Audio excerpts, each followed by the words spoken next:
two things are going to happen. One, you're a match to it, so it's going to show up very, very quickly. Or two, the universe is going to say, hey, here's what's in the way of you being a match to it. This is The Deep Dive with Adam Roa. What is up, deep divers? Hello. It is Adam Roa here.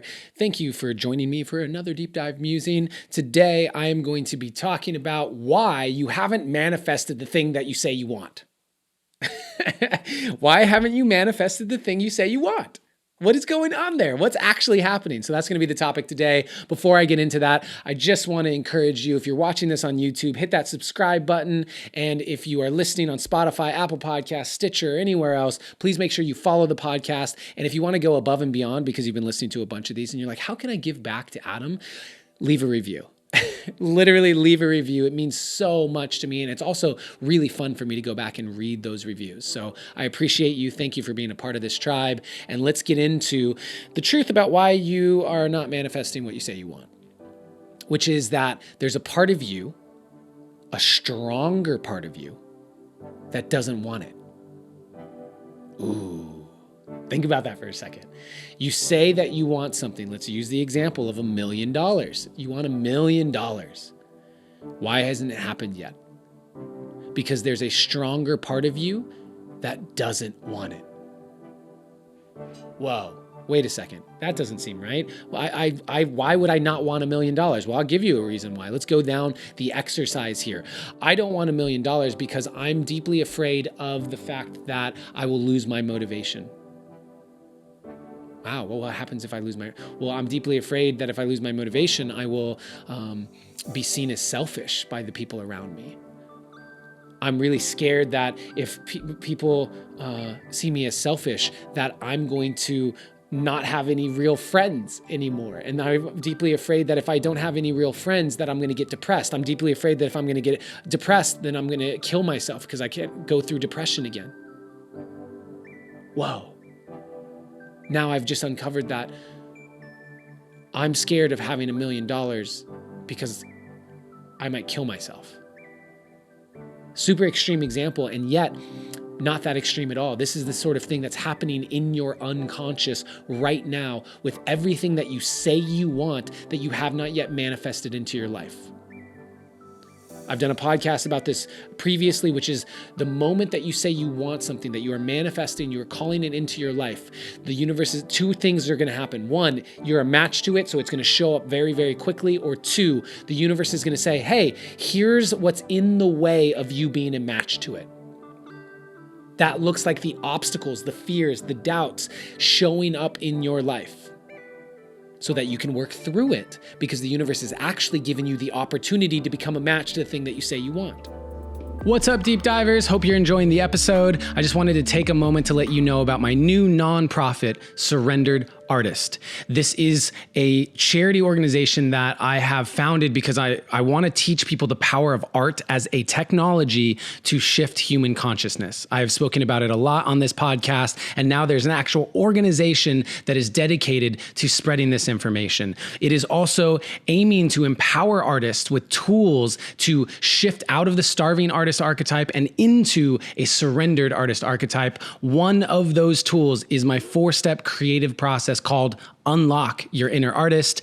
We have a free gift for you. If you go to surrenderedartist.org/programs, or if you check out the link in the show notes, you will be able to receive a free multi-page PDF describing this process so that you can go and unlock your inner artist today. And so that means that the universe is always giving us what we actually want, always. And which means if you are saying you want more money in your bank account and you don't have it, it's because there's a stronger part of you, more of you, even if it's 51% of you, more of you doesn't want it. And the reason you wouldn't want it is because of fears. And so this is actually a great exercise that I got from Existential Kink. It's a book. You can go and check it out.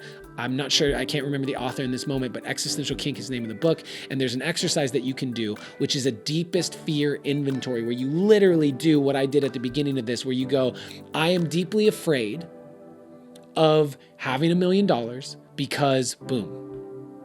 I am deeply afraid of boom. I am deeply afraid of boom. and you go down that rabbit hole. One of my greatest fears, I'll share this vulnerably with all of you. One of my greatest fears is that I would fall back into depression. I feel like it took everything out of me, every ounce and fiber of my being to break out of it last time. I feel truly, if you were to ask me, I feel as if I turned the corner.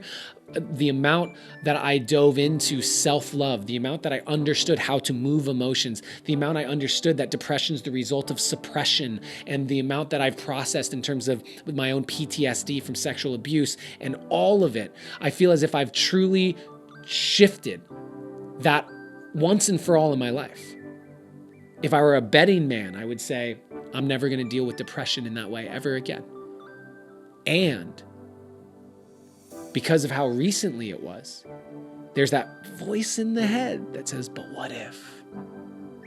What if it comes back? I know how hard it was last time. And so there's a deep, deep fear that it would come back. And so when I explore a lot of the things that I say that I want in my life, one of the big fears that was deep, deep, deep buried was that if I got all of it, if I was living the life that I really say I want, I would drop into a deep depression. And when you uncover that non-logical, like it doesn't even necessarily make sense, it's not something that I was aware of on the conscious level. When you can uncover something that deep, it's like you're getting to the root of it.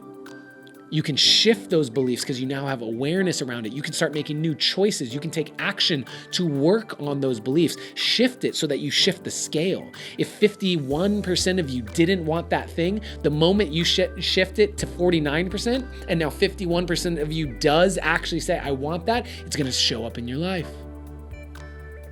The universe is always giving you what you want. And so the reason why you haven't manifested that thing yet is because there's a larger part of you that's actively not manifesting it. And your job, your role is to do the work to figure out why. What's going on underneath there? What are the fears? And uncover them. Go through a meditation with it. Go through that practice from Existential Kink and just go through the deepest fear inventory, layer by layer by layer. Do it multiple times in a week so that you can uncover new layers, because every layer of awareness that you develop gives you more choice. It gives you more opportunity to rewrite those patterns and shift yourself once and for all. When you embody the frequency of what you actually want, it will show up in your life. This is the work. Moving it from the unconscious to the conscious and designing our life consciously through intention. That is the power you have to create your reality. Thank you for doing this work. Thank you for listening and being a part of this Deep Diver tribe and community. I want to remind you that always, in all ways, you are seen, you are heard, and you are loved.